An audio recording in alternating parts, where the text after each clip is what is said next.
was out of power and under house arrest in his home in a quiet alley in Beijing. China's most promising change agent had been disgraced, along with the policies he stood for. Zhao spent the last 16 years of his life, up until his death in 2005, in seclusion. An occasional detail about his life would slip out: reports of a Gulf excursion, a photo of his aging visage, a leaked letter to China's leaders. But China scholars often lamented that Zhao never had his final say, that he didn't leave his take on what really happened behind the scenes during the tumultuous years that he was in Beijing, and, in particular, in 1989, during the Tiananmen protests, when he stood up to China's conservative forces and lost. The fact is, Zhao did produce such a memoir, in complete secrecy. This book is the first time it's being made public.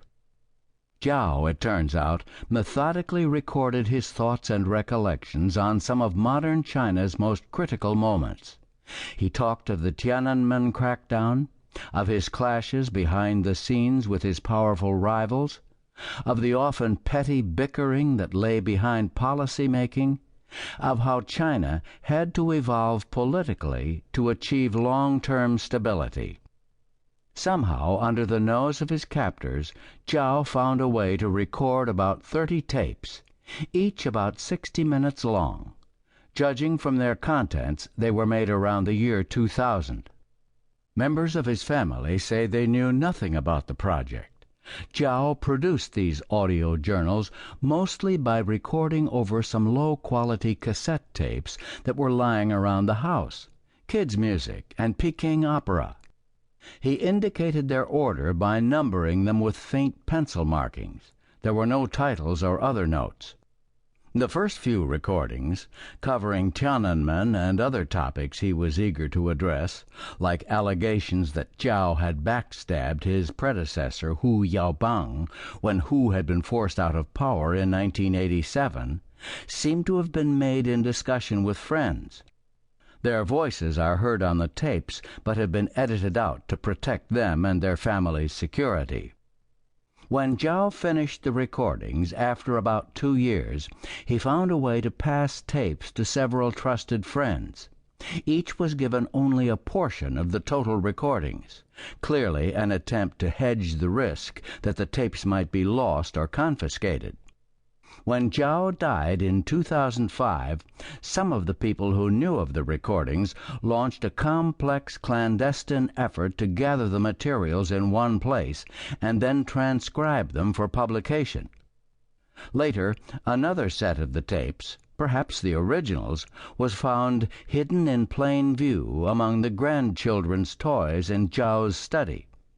The audio recordings themselves have been returned to Zhao's family, who will decide how they should be preserved. Clips of the recordings will be released to the public upon the release of this book. Prisoner of the State is a nearly complete presentation of Zhao's recorded journal.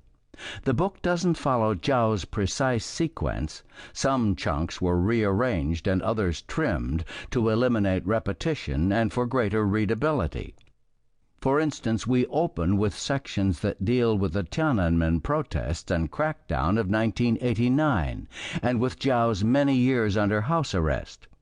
We begin each chapter with brief editor's notes to help set the stage for readers who aren't familiar with what was happening in China at the time. We also have inserted material throughout the book to provide added clarity.